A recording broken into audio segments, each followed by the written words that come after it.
کہ میرے نبی پاک علیہ السلام نے تربیت کی تھی نا حضرت فاطمہ کی. فرمایا بیٹے تیرا خامد اسی طرح ہے کہ جس طرح تیرے لیے مجازی خدا ہوتا ہے. اگر میں کسی کو سجدے کا حکم دیتا تو عورت کو کہتا خامد کو سجدہ کرے. دیکھنا. اور میرے نبی پاک کے لفظ ہیں حدیث ترمذی میں, فرمایا جو بی بی اس حال میں مر گئی کہ اس کا خامد اس سے راضی تھا, فرمایا اللہ اس کے لیے جنت کے سارے دروازے کھول دے گا. تربیت کی تھی نا تربیت. تو خود میرے نبی پاک شادی کے بعد حضرت فاطمہ کو لینے گئے, کہا فاطمہ چلا لینے آیا ہوں. تربیت خود کی تھی. بی بی شہبہ کہنے لگی حضور نبی کا حکم ہے کہ باپ کا؟ نبی کا حکم نام ماننا کفر ہے. نبی کا حکم کہ باپ کا. حضور نے فرمایا باپ کا. کہنے لگی محبوبہ بیٹھ جائیں, جب تک علی نہیں آئیں گے میں کوئی نہیں جاؤں گی. آپ کی تربیت کا نتیجہ ہے. میں کیسے چلی جاؤں جب تک شیر خدا نہیں آتے. کچی زمین پر یوں اللہ کے رسول تامت سمیٹ کے بیٹھ گئے. دیر کے بعد حضرت علی آئے. ماتھے پہ شکن نہیں. ایک دفعہ نہیں حضور نے کہا کہ میرے گھر میں پلا ہے. جناب علی تو کچھ سالوں کے تھے جب حضور کے در اقدس پہ آ گئے.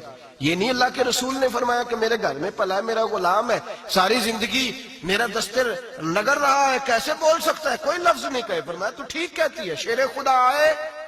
تو میرے کریم رسول نے فرمایا علی اگر تو اجازت دے تو میں فاطمہ کو لے جاؤں.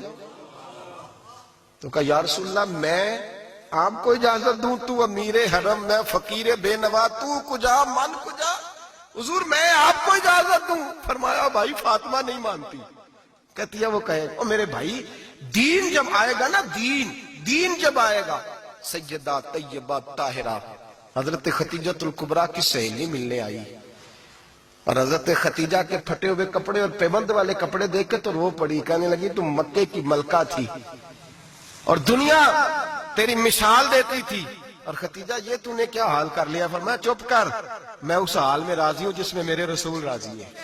فرمایا ادھر آؤ, کائنات میں اگر اللہ نے سب سے شان والی بیٹی دی ہے تو مجھے دی ہے, اور میں اس علی کو دے رہا ہوں جس کا مکان بھی کوئی نہیں, کاروبار بھی کوئی نہیں, جس علی کا بظاہر کوئی بینک بیلنس نہیں, کوئی مربع نہیں, کوئی شے نہیں.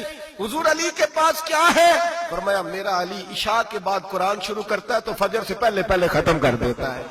میرا علی صبح کی نماز کے وقت تلاوت شروع کرتا ہے تو ظہر سے پہلے قرآن مجید پڑھ دیتا ہے. فرمایا رزق کھاتا ہے, تھوڑا کھاتا ہے پر حلال کا کھاتا ہے. فرمایا پاکیزہ روٹی کھاتا ہے, اور جب میدان میں نکلتا ہے تو برادری کے لیے نہیں نکلتا. جب تلوار لے کے نکلتا ہے تو یہ مکے کے لیے نہیں لڑتا, یہ تلوار لے کے نکلتا ہے تو قومیت کے لیے نہیں لڑتا. محبوب کس لیے لڑتا ہے؟ فرمایا یا خدا کے لیے لڑتا ہے یا محمد مصطفیٰ کے لیے لڑتا ہے. اس کی تلواریں پاکیزہ, نظریات پاکیزہ. دیکھو میں بیٹی کا نکاح کہاں کر رہا ہوں. پھر غوث اعظم جیسا اللہ نے مجھے بیٹا عطا فرمایا. میرے بھائی ہم جو بنیاد بنا رہے ہیں, تو کہتے بات نہیں مانتی بہو. تو میں نے کہا بالکل صحیح کرتی ہے, نہیں ماننی چاہیے اسے, اس لیے کہ دولت بیاہ کے لائے ہو, بہو تھوڑا لائے ہو. کہتے ہیں جوائی لالچ بڑا کرتا ہے. تو میں نے کہا کیوں آفرے کرتے رہے تم؟ کس نے کہا تھا یہ باتیں کرنے؟ بالکل صحیح کر رہا ہے. وہ جو آپ نے جس بنیاد پہ دیوار بنائی تھی وہ آپ کو مل رہی ہے.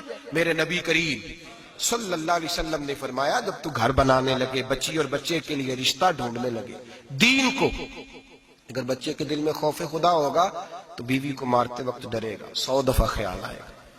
عورت کے اندر خوف خدا ہوگا تو سمجھے گی میرا خاوند ہے.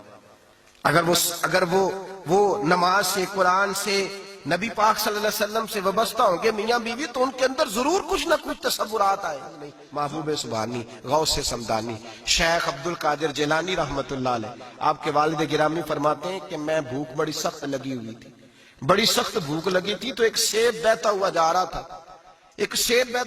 تھا, پانی میں, تو اٹھایا تو کھا لیا. دل میں خیال آؤ ہو پتہ نہیں کس کا تھا. اب جدھر سے پانی آ رہا تھا ادھر چل نکلا. ایک درخت ہے, باغ ہے, اس باغ کے بہت سارے درخت جھکے ہوئے ہیں. اس دریا کی جانب پتہ کیا کس کا ہے, سمجھ آئی کہ انہی کے باغ سے وہ سیب جو ہے بہ کے گیا ہوگا. کہتے ہیں مالک کے پاس گیا, میں نے جا کے کہا بزرگو, بڑے نیک آدمی تھے, ان سے میں نے کہا بزرگو, غوث اعظم کے والد کہتے ہیں, میں نے کہا بزرگو ایک سیب کھا لیا ہے.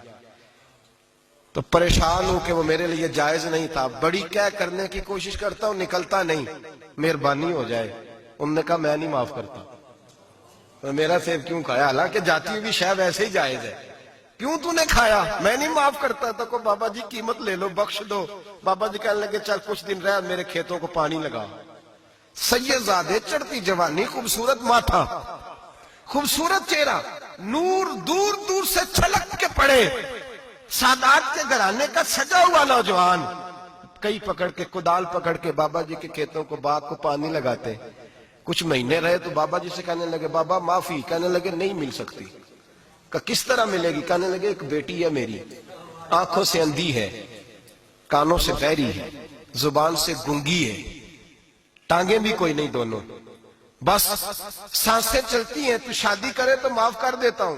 حضرت غوث پاک کے والد گرامی کہنے لگے مجھے قبول ہے، میرے اندر جو رزق چلا گیا اس کو پاک کرنا ہے، کہیں وجود جہنم کہیں دھن نہ بن جائے، میری تو نورانیت چلی جائے گی ساری اگر میں اس طرح کا. مجھے قبول ہے. نکاح ہو گیا.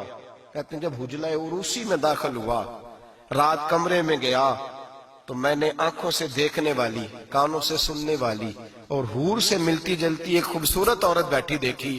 میں پلٹ کے باہر نکلا دوڑ کے، میں نے کہا بابا میرے والی نہیں، وہ تو اندھی تھی، وہ اندھی تھی، وہ بہری تھی، گونگی تھی، یہ کون ہے؟ حضور غوث اعظم رضی اللہ تعالیٰ عنہ کے نانا جی کہنے لگے بیٹے اندھی اس لیے کہا تھا کہ جب سے پیدا ہوئی ہے اس نے غیر محرم کا چہرہ نہیں دیکھا. گونگی اس لیے اس کو کہا ہے کہ اس کی زبان پہ نہ غیبت آئی نہ چغلی آئی. میں پیار کرنے والا باپ ہوں پر اس نے کبھی مطالبہ میرے ساتھ بھی کوئی نہیں کیا. اس کی زبان پہ یا خدا کا ذکر رہتا ہے یا محمد عربی کا درود رہتا ہے، اس کے علاوہ بولتی نہیں، یہ لہذا گونگی ہے. اور فرمایا کوئی غیبت کرنے لگے، چغلی کرنے لگے، جھوٹ بولنے لگے تو اٹھ کے چلی جاتی ہے، سنتی نہیں، لہذا بہری بھی ہے. اور چونکہ کبھی گھر سے باہر پیر ہی نہیں رکھا لہذا لنگڑی بھی ہے. حضرت جناب سیدنا غوث اعظم کے والد گرامی فرماتے ہیں میں نے ایسی عورت کے ساتھ نکاح کر لیا اللہ کی رضا کے لیے تو پھر رب نے مجھے عبد القادر جیلانی جیسا بیٹا عطا فرمایا. اللہ کرے ایسے لوگ بھی ملیں جو کہے پہلے پوچھ لینا بچہ نمازی ہے کہ نہیں. اللہ کرے کہ رشتے ڈھونڈتے وقت یہ کوئی پوچھنے لگ جائے. اللہ کرے کہ کوئی پوچھنے لگ جائے کہ بچی پردہ دار ہے کہ نہیں.